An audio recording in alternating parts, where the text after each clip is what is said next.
Shabbat Shalom. It's our pleasure to be with you tonight at Manna from Heaven Ministries. And we want you to know that the things that we feel like the Father is speaking to us, I call them cutting-edge material simply because we're living in the season on the calendar of Yahweh, the 6th day of creation, the millennial calendar of Yahweh, where He is pouring out a double portion of manna. And there's been no time in creation, I believe, that we're afforded the opportunity to glean the living Word of Yah and then to have the revelation of that given to us at such a rate that it literally is captivating. Over the course of the week, I was sharing with some people about how exciting it is just to be able to sit down at your desk and look at material and again, not bragging, but I know what He's capable of doing, and it never fails. Every time I sit down, He shares some new things with me.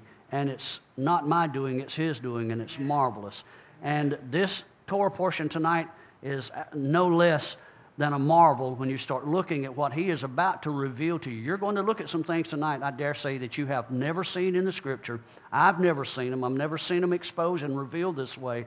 And as we started looking at it, we know that this Torah portion is one of several that begins to reveal the construction of the tabernacle, its furnishings, how the Father expected us as a company of believers to interact with the tabernacle, the sanctuary, the Levitical priesthood. The title of the Torah portion is Vayakhel, and it's translated, and He assembled. It begins in Exodus 35, verse 1, and extends through Exodus 38, verse 20.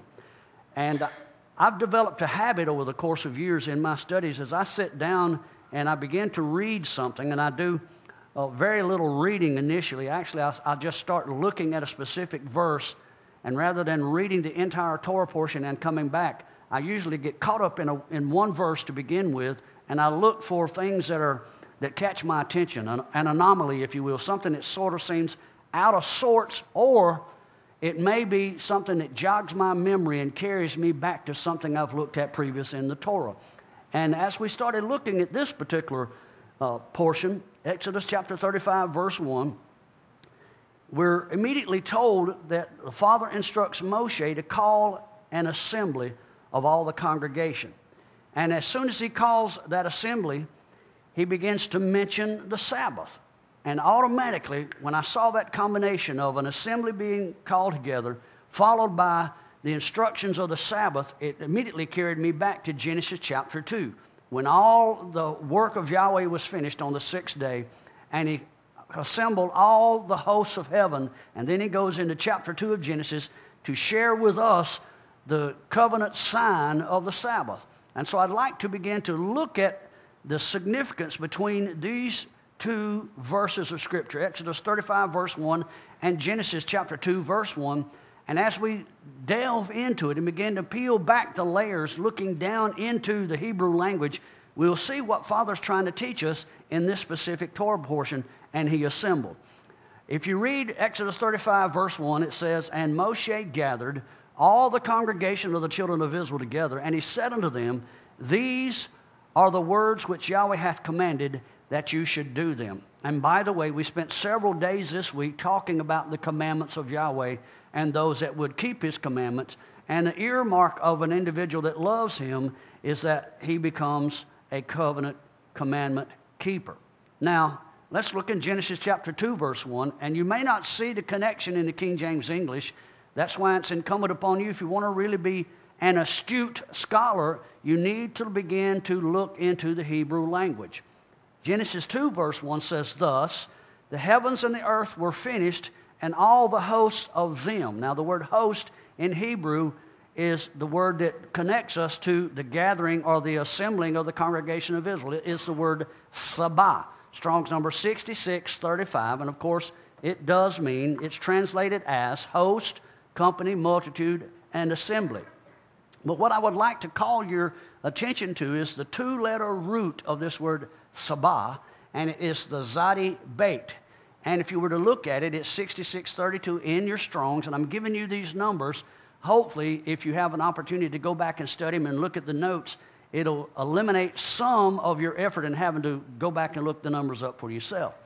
But if you look at the zadi bait, it forms the word zav in Hebrew, and that depicts a covered wagon, and I'm sure if you've ever saw the picture of a Conestoga, a covered wagon, it was enveloped and looked sort of as if it was rounded or circular, if you will, a mound on top of a conveyance of some sort. It also can mean a turtle shell in the same capacity, the turtle shell being a mound, a covering, if you will, over what was on the inside of the shell. And it's basically indicating something that's swollen, something rounded, something that is mounded or has a mound upon it.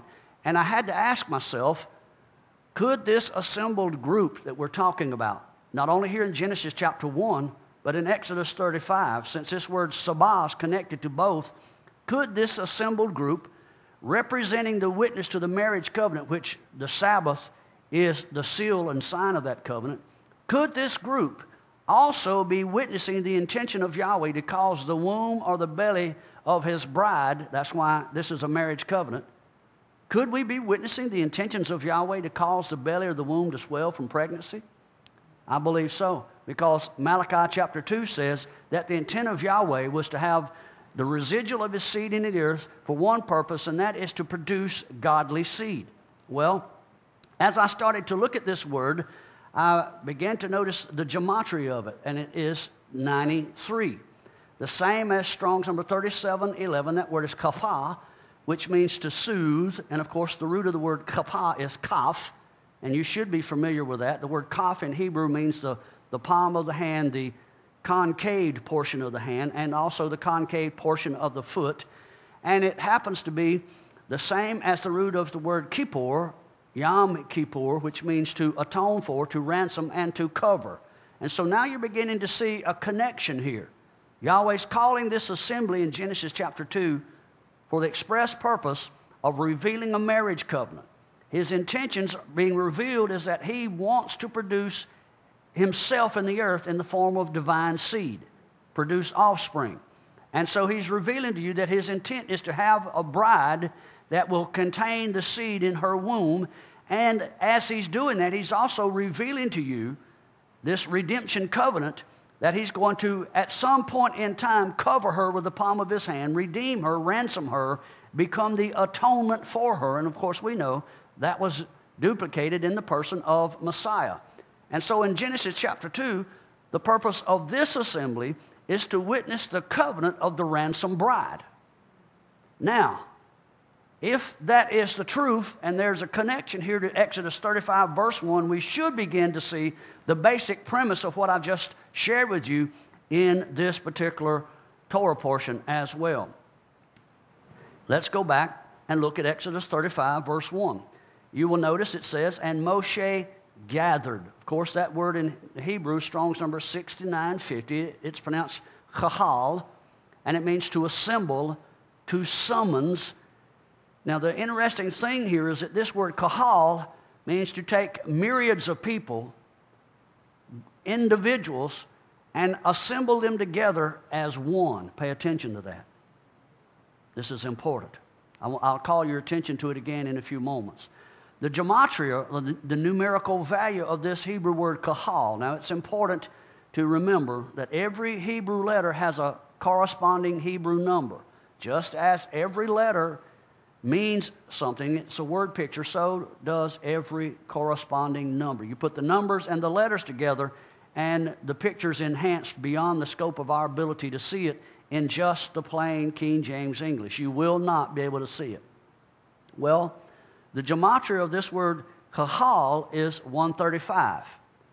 The same as the Hebrew word matzah, and you should be familiar with that because we're close to celebrating Passover. And what type of bread do we have during the Passover feast of unleavened bread? Unleavened bread, matzah, also known as the bread of affliction. Well, the word matzah also, if you look at the same consonantal roots, can mean strife and contention. Why is that? Well, if you eat this bread of affliction, it will cause strife and contention between your flesh and spirit man. The unleavened bread will expose the flesh. Did you hear me? And that's why you see it connected here with this word Massah, and I'm sure you remember Matzah and Meribah, the place of the bitter waters, where the children of Israel were bitter and full of strife and contention, referring you back to Numbers chapter 5 and the bitter waters of jealousy. Well, there's a connection here to this matzah bread, which, if eaten, and it's eaten by an individual who is unworthy, that strife and contention will cause, even though it's sweet to the lips, it becomes bitter to the belly, a shadow picture of that Numbers chapter 5 encounter, and it will cause the belly to swell, fulfilling that same picture. Now, Messiah is the bread without leaven. And of course, leaven is a type of sin. And he is the one who is going to be afflicted in order to ransom the bride. So you notice that we're seeing some similarities, some strings, some threads that you can find in both Genesis 2 verse 1 and Exodus 35 verse 1. Can y'all see that? Let's continue to look. The word congregation here in Hebrew, Exodus 35 verse 1, and Moshe gathered all the congregation. This is really interesting. In Hebrew, it's Strong's number 5712, edah. It can mean assembly, testimony, and witness, and it is spelled with the same consonantal roots as the word adah, which means to pass on, to pass away, to go away, to change, to disappear. This gets really interesting when you start following the trail of these Hebrew roots.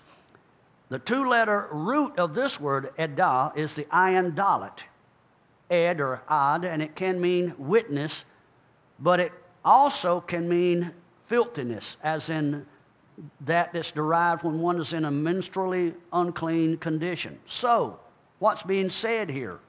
Well, we're told that Israel, as they assemble, that they would, what was once a filthy, nidah, unclean condition while they were in Egypt, prostituting themselves to pagan gods, now has been changed and made to disappear.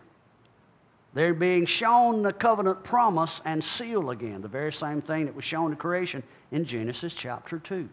It's not an accident that the gematria of this word, edah, is the same as the Hebrew word Boaz. I'm sure you're familiar with Boaz, the husband of Ruth. That word Boaz can be interpreted Bo-az, Bo meaning come, Az, the strong one, and so it could be interpreted as the strong one who comes, but if you put the bait here, the word, the Hebrew letter bait, means into, and of course it could mean, the Az there means strength, so Boaz could also mean in him is strength. And so basically you're being told in this shadow picture here that the one who is the witness, the one who will ransom the bride, the one who is coming, the strong one, in him is found our strength. Why do we need strength? Because we have a natural tendency to go back to the wallah, the same as the children of Israel did. And so we need the strength of this one who comes, this strong one who comes to keep us from going back. And as we continue to look at it, if you were to see it in the Hebrew language, you'd see that this phrase, et kol edah, all of them are connected by a hyphen. And of course, when you see the hyphen in Hebrew here, it means that they all are connected. So this phrase literally becomes, rather than a phrase, a word. And if you notice, you'll see the Aleph and Tav. If you're familiar with it, enough of our teaching has been shared with you regarding the Aleph and Tav, who is known in Greek as the Alpha and Omega, the first and last, the beginning and the end. And so what you're seeing here is that it's saying that the Aleph and Tav and this whole edah, the whole assembly, the whole congregation, are connected. As I said, remember the word kahal, inferring a group of people gathered together to become one people, joined to Messiah. That's why the hyphen's there.